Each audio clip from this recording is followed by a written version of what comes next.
What is up? What is up? It is that time of the podcast. We're going to talk some CFL. No more USFL. It's here. And who better to come on than the man, the myth, the legend? I'm going to start calling him CFL, Jim. Jim, how you doing today, my man? I like it. I'm doing good, eh? I'm feeling real good. I'm You loving have a some little. CFL action. We're having a great season so far. So let's just take a minute, just kind of appreciate. Arnox plus the points last week for you. Check. Arnox Blue Bombers over 42. Check. Our Montreal Rough Riders over, what was it, 45? Rough Riders almost cleared that by themselves. It was awesome. Check.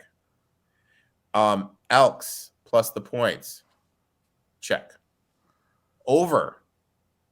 Check. So, dude, you came on here last week. You gave out 6 plays. You went 5-1. It was an awesome weekend. I'll tell you that much. I mean, that is just, that dude, that's in fuego, dude. That is in fuego. That was a hell of a job. And you know what? I have people DMing me, people like saying, "Hey, dude, when is Jim coming on again?" I mean, like, you're like, and I responded to 3 people. I go, "He's here every week, guys. He doesn't go anywhere. He's the man, dude." So, Hopefully we're not due for any regression. Hopefully this is another banger week. You know what my dad says? Winners win. And right now, Damn dude, right. Right now you're effing winning, dude.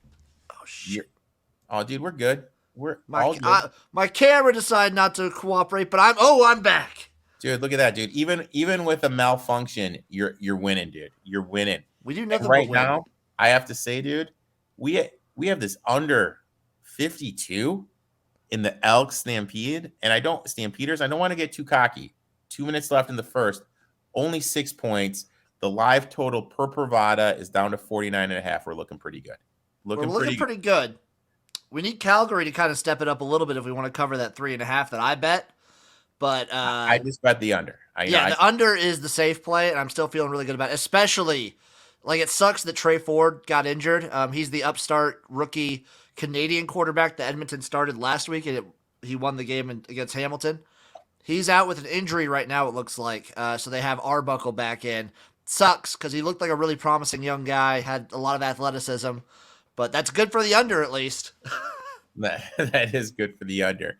And let's dive right into the games. We're going to talk about these games, and then we're going to go on and we're going to do talk a little USFL, get a recap of the championship game. Nice. First game, we got the Red Blacks against the Rough Riders. Guys, it's important to remember Uncle Jim and Uncle Rico do a little show called Spring Fever. And if you listen to Spring Fever, you got the 6. You got the full 6. Now it's down to 5.5. What say you with 5.5? I still like 5.5. I still like it. I'd like it. I think Ottawa loses by like 3. I think they lose by. I think for Ottawa to turn their season around, they have to win this game. And depending on what Rough Riders team you get, they could easily win. Like, the Rough Riders have shown that first game against Montreal, they looked terrible. They looked awful. And speaking of it, we'll not to sidetrack a little bit. You sent me a message earlier today. Montreal actually let go of their head coach and their DC following last week's humiliating 41-20 defeat. But you said they could easily be 4-1. That's the only game they had 0 chance in. That's the only game they've played this season they had 0 chance in. Game number 1 against Calgary, guess what? You missed 1 extra point. That's why you lost the game. Yep. Game number 2, they missed the chip shot against Toronto. They've just been there. They've been so unlucky. And just to fire a coach like that, I don't know. Maybe there's some behind the scenes stuff, but for me, that's just a complete effing panic move by them. So let's go back to this game here. I like the 5.5. I locked it at 6.5. It's 6, excuse me. I'd still bet it at 5.5. I'd still bet it at 5.5. I think the Redbacks straight win because you've been on it all year. The quarterback for the Rough Riders, good game, bad game, good game, bad game, good game, bad game. He's on the bad game this week. This is a bad game. This could be a bad game. So I like the plus 200. I think that's too good to pass up. I would maybe sprinkle a little bit on that plus 200. I do like the over in this game because even if you get the bad Cody Fajardo and he's like due for a couple picks, they're still going to march down the field. And Ottawa is just good at keeping it close. And I think Masoli's due.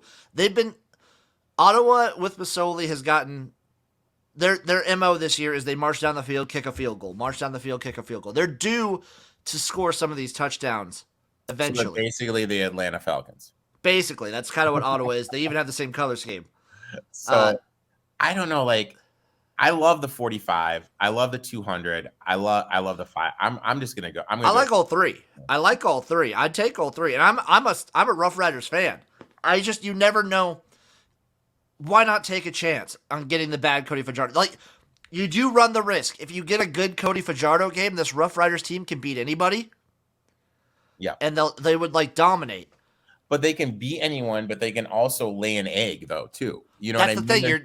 thing. You're taking a little bit of risk, but the plus 200 and the plus 5 are like the plus 5. I'd probably lock in just because Ottawa's really good at keeping it close. Because as for people who haven't been paying attention, Ottawa's played 3 games so far against 2 opponents, the best 2 opponents in the league probably, in the Winnipeg Blue Bombers twice and the BC Lions. The BC Lions are red fucking hot, and they only lost the Red Blacks only lost by 3. And the Blue Bombers are the defending champions. Exactly. So I mean, they're gonna keep it close at the very least. I like that plus 200 though. Like I like it, and like a trend I'm starting to notice, dude. A trend I'm starting to notice, Jim, is when you have a team that didn't cover playing a team that did cover, taking the team that didn't cover. Well, both these teams covered last week though. I know, but they did. I didn't think the Redbacks covered. I think they did because I thought they only lost by 3. I know, but I had the 2.5. It's true that was like a close spread, wasn't it? Yeah, I had the 2.5 in that game. I don't know. It's just a trend. I know we're only 4 weeks deep. It's a trend that I'm just going to continue. I don't hate it. I mean, I like the Red Blacks a lot. Sit back and monitor. So I'm going to be on the 5.5, the plus 200, and the over 45. Jim's going to only be on the plus 5.5 and the over 45. No, I dabble on the plus 200 too. All right, so we're agreement. We're lockstep on this one. Right across the board. Now we're going to shift. Why is there only 3 games this week? So they did a Monday night game on Canada Day on the 4th of July. And just for some reason, CFL has wonky scheduling, especially with 9 teams. So just 3 teams are on a bye this week. Okay. So now we have the Blue Bombers against the BC Lions. Jim, 5 weeks ago, if I were to tell you the BC Lions are going to be undefeated, what would you tell me? I would tell you you're crazy. I would tell you you're crazy, and I would tell you Nathan Rourke is going to be out of this world if that's the case. And I think that is the case. I mean, they're playing at home. They're playing at BC Place. Last year, when they played, do you remember what the score was? It wasn't good. 45-0. Yeah. For Winnipeg. Yeah, BC was really bad last year. I mean, to me, now this is just me. This is just me as a gambler. If something seems too good to be true, it generally is too good to be true. I'm seeing, dude, you're getting a 3.5. A 3.5. I'm taking that 3.5. Doesn't it seem kind of trappy though? It does, but I don't know. This is easily the best defense BC's played all season. They've had their ups and their downs. Like, look at who's BC. Like, I'm not taking anything away from the Lions, but look who they played. They played the Elks week 1.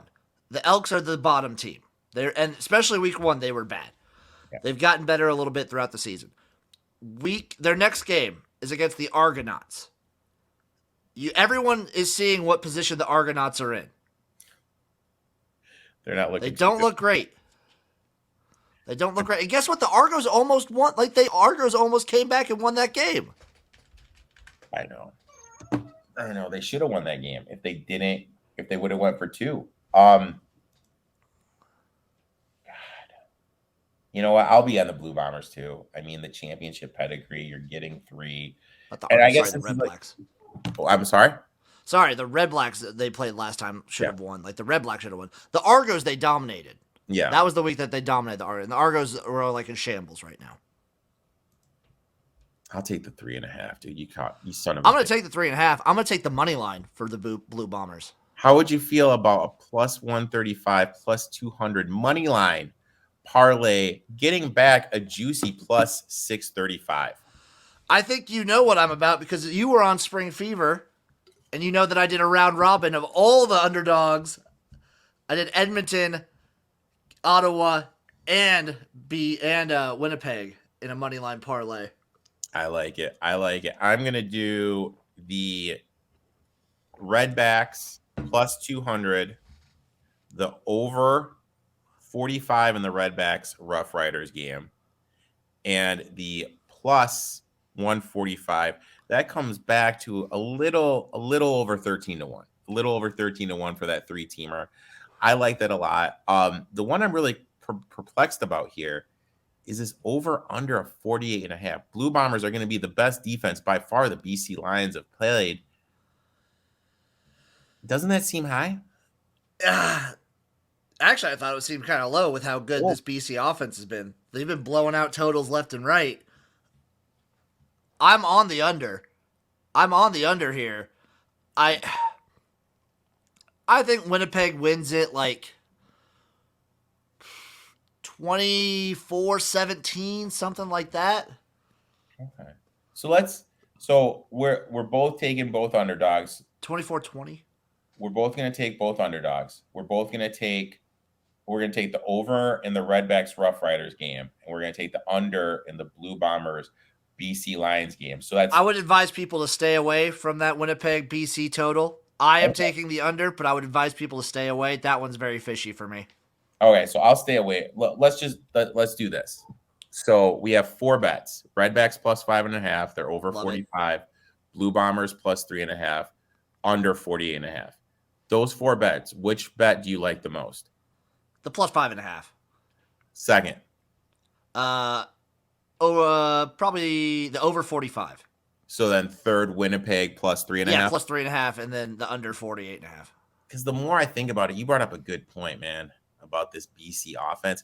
I think I'm going to stay away from this under. Yeah, I have bet the under just because I bet every total, and every spread every week. But that was a hard one. That was a hard one. I do like the Winnipeg money line, and I like the Ottawa money line. I see value there. So my official plays are this. Uncle Rico is going with the Redbacks plus 5.5, plus 200, over 45.5 in the Redbacks Rough Riders game. Jim is on the same 3. Jim is taking the Redbacks plus 5.5, plus 200, and the over 45. Love those. In the Saturday game, we are both going to be on the Blue Bombers plus 3.5. I'm taking the money line. We'll both be on the money line plus 145. Jim's taking the under. He's got way bigger balls than I do. I'm going to stay away. I would advise people to stay away. I am taking the under. Did you ever watch that show Curb Your Enthusiasm? Oh yeah, I love that show. Do you remember that scene where Larry David got his balls stuck in his in the thing, and like, yep, long ball Larry? That's you right now taking that under, man. Long ball Jim, dude. Long ball Jim, man. So that's it for the CFL action. Now we need to talk a little bit about the USFL. Let's talk about it. What a season. What a game. What a game. So you were there. You were live. You were on site. I was in Canton, yes. You made a comment that for the life of me just blew me the F away. That no one knew before a couple days out that a championship game was there. Yeah, I talked with people that were from Canton. A lot of them had no idea until like a radio show the week before started doing like giving away tickets and whatnot. How are you not promoting the effing? Well, people knew if they looked at the Pro Football Hall of Fame like website schedule, like they knew based off that because they have like a schedule of events they have for the field, but they weren't like there was no promotion whatsoever around town. Absolutely. No like posters, no advertisements, no nothing. which is mind-boggling to me that you can have a And I championship was listening to team. radio, and I didn't hear any like commercials or anything either. Yeah, it That's was just weird. absolutely effing mind-boggling to me that can happen. Still sold out game though. Still sold out crowd. Which makes you think how much bigger, you know what I mean? Like if there's just a little promotion. And that's my biggest takeaway from the the USFL, is they totally effed up and they could have advertised better. What is your biggest takeaway? Biggest takeaway is that it was a success. I'm going with that. They finished their season. The product on the field, like it was an awesome league that actually got better as the season went on. Was very happy with that. I was a little worried with like the level of play weeks 2 and 3, and then that was remedied right away. And just like you said, the missteps. There are a few missteps along the way. Advertising being a big one. They didn't advertise the draft. They didn't advertise like a whole lot of stuff. They had some promotions on the Colin Cowherd show, but they didn't do a lot, and I don't think they did as much as they could have. And with how successful I feel the league was, you got to imagine if they did do some of that stuff, how it would have been awesome. It would have been unbelievable. Fun fact: I'm blocked by Colin Cowherd on the Twitter machine. Congratulations! I probably will get there eventually.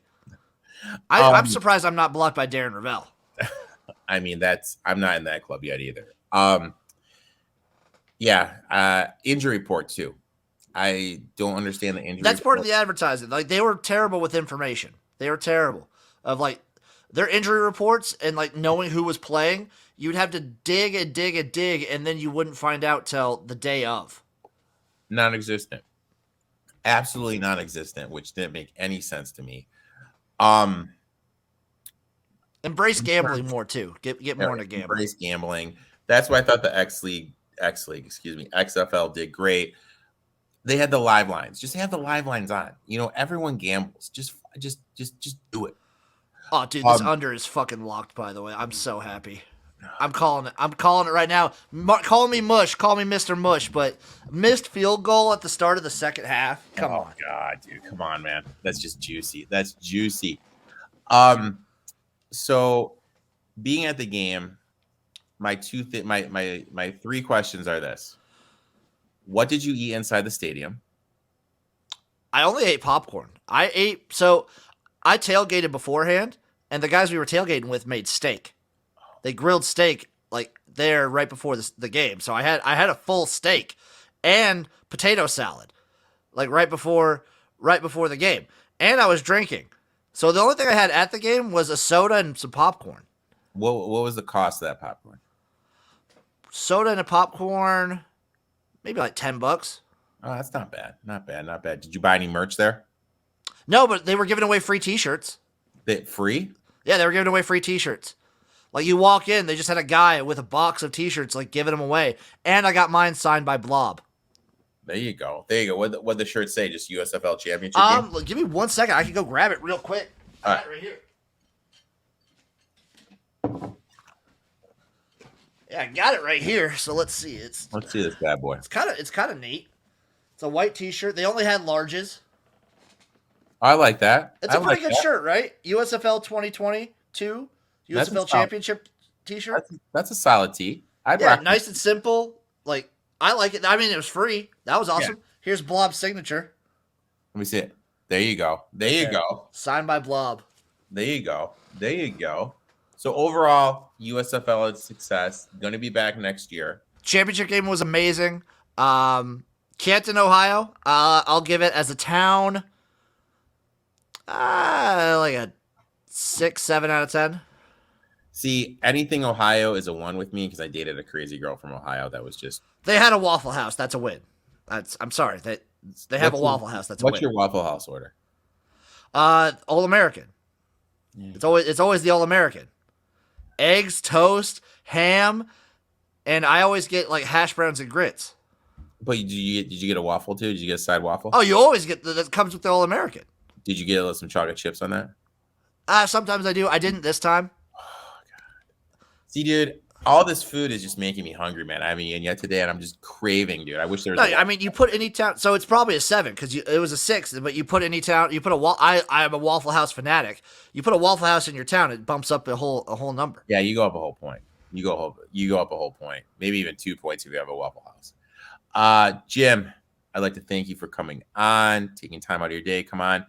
Why don't you tell everybody what the content you have coming up, what's next on the cooking show, what's going on in the gymnasium this weekend? I still have to figure out what's next on the cooking show. I might actually have a friend over for the cooking show tomorrow, so there could be some weird, fun shit going on there. I got a lot going on. Follow me at XFL Gym on Twitter, at XFL Gym on YouTube. Working on the XFL Showcase right now. That'll be really fun. That'll be some really fun stuff coming on. Obviously, a lot of CFL content. I do a CFL recap video every week, and it's just fun. You get to see the full CFL gym experience. Smoking darts, chopping wood, having a great time talking CFL. And I'm with this guy right here twice a week for the college football tailgate and spring fever. Dude, You got that BTV content, boy. We both have this team. Now there's certain teams we are going to fall in love with. You know, we fell in love with Georgia State. Fell in love with San Jose State. But this is a tease. There's a team in the American I'm falling in love with. And I think you're in love with them too. And that's a tease because you're going to have to tune in to the college football tailgate to watch. Jim, thanks for coming on. My friend, Tuesday night, 9 p.m. Eastern Standard Time? 9 p.m. Eastern, 8 p.m. God's time. Which is the only time that matters because that's the time zone Jim and I are in. Jim, I will talk to you next week, my friend. Sounds like a plan.